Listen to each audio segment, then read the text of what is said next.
It's an easy tying method. That's obviously the mahogany one. And then you've got the small olive,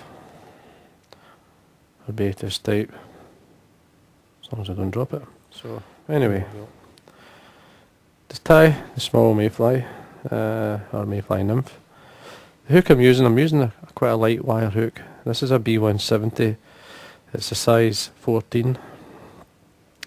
Firstly I'm going to put a layer of thread, lead down the shank.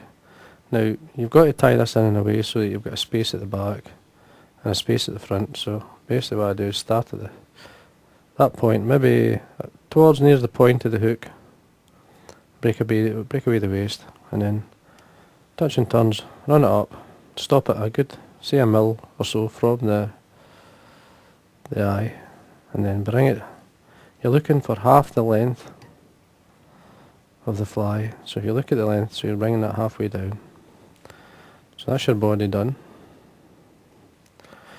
The first thing I'm going to do is take off the length of the thread, run it through the wax, make sure you wax your thread, and then put it back on. Start your thread at the eye and guide the thread turns using the waist piece. Just by keeping the waist piece quite tight, and this will guide the thread for you. Get to the back, and then you taper towards, basically when you're in line with the barb of the hook, or just slightly by it. Now for the tail, you could use, I like pheasant tail, and in this case I'm using goose by it.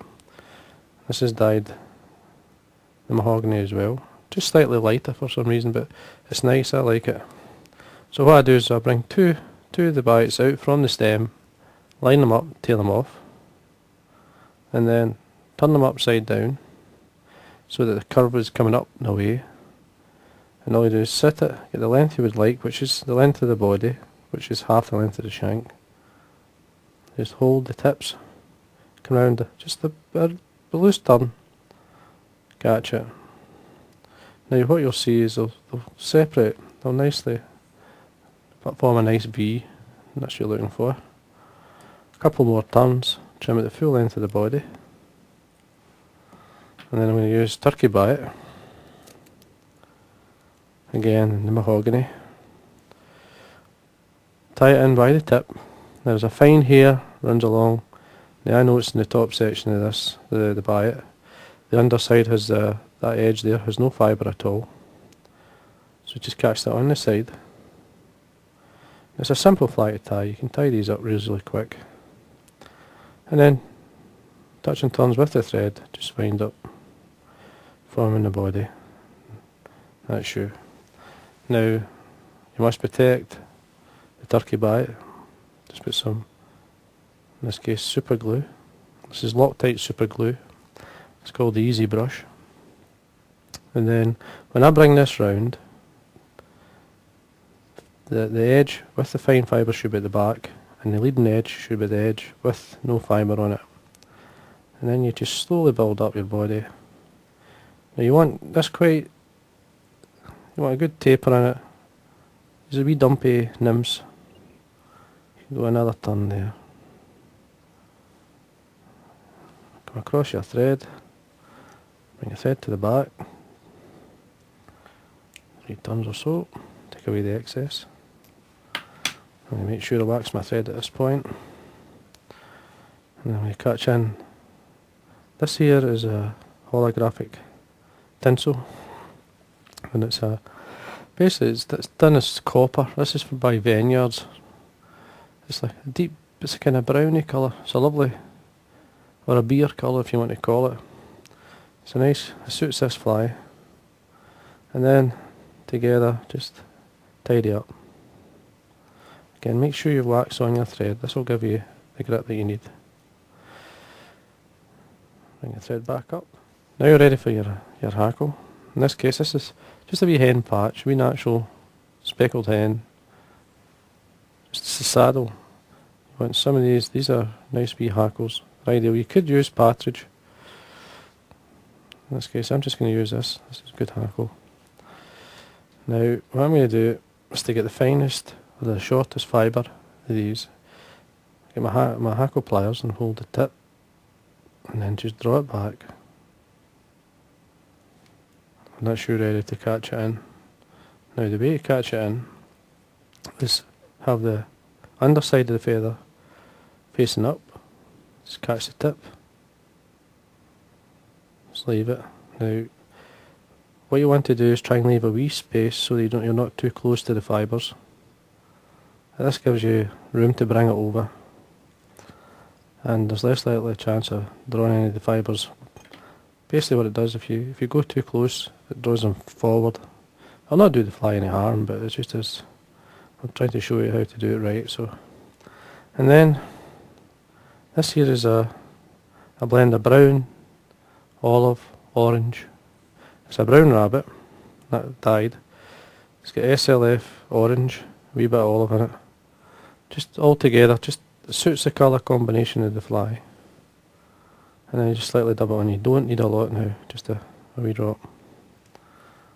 Just enough to cover the body. Stretch it out.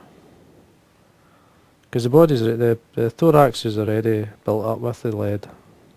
Just want to give the impression of just a hairy thorax, if you want to put it that way. But anyway, trim away the excess. Bring over the legs, which are on the top. Now just lightly bring what I want forward. Now you don't want too much. And then bring a thread over the back. A couple of turns down. And then you can fold this back. Lock them back so that it's tucked back out of the way. Trim away the excess.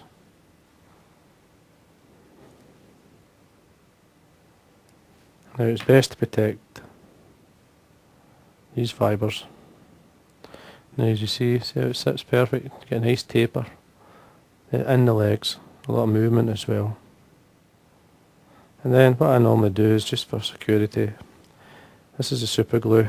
Just make sure it's right on the top. Just slightly touch along the middle of the stem, which will stick to the dubbing. Bring over thorax cover, in this case the holographic tinsel.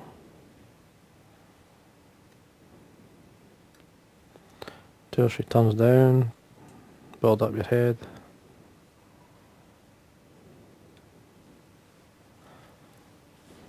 Just forget everything just now, just come in whip finish.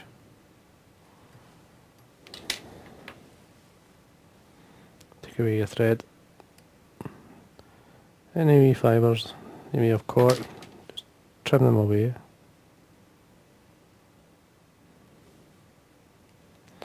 Trim away your holographic tinsel. See how things are sitting. This small delicate fly, and that's what you're looking for. You see the nice shape that you get.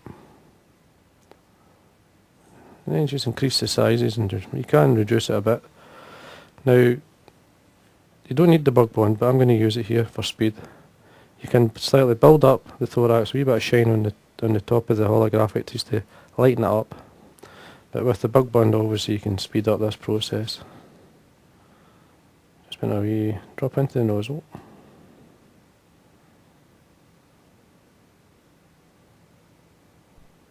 Right along. Come on with your torch. Set it. You can have a look at the thorax, see what it's like. With the bug bond, I mean that's it set. See it catches the light. If you feel you're just a wee bit short with some, you could come back in and do more. But that would do it. Just a wee quick look. Let's see. Yeah, that'll do fine. And then what I like to do is always with the bug bond is a wee coat of fine varnish on top. And obviously varnish the head all the way around. I'm just using Vineyard varnish, clear varnish. I've got it in an old bottle, nail varnish bottle. And there we go. That's a small, basically just a small nymph, brown nymph or mahogany nymph. It will represent a few flies. As I say, you can change the colours. There's, as I say, the olive. Olive's nice. It's always a good one at the beginning of the season. There we go. You can see exactly the same. Thorax is just slightly a wee bit lower, but that's alright. What you do is when you that twist, you're basically looking to give the impression of the thorax bursting open as the fly is about to hatch. And there's usually a lot of light at that point. And by putting the varnish or the bug bond on it, just highlights that a wee bit more. And there you are. And that's your Mahogany MayFly Nymph.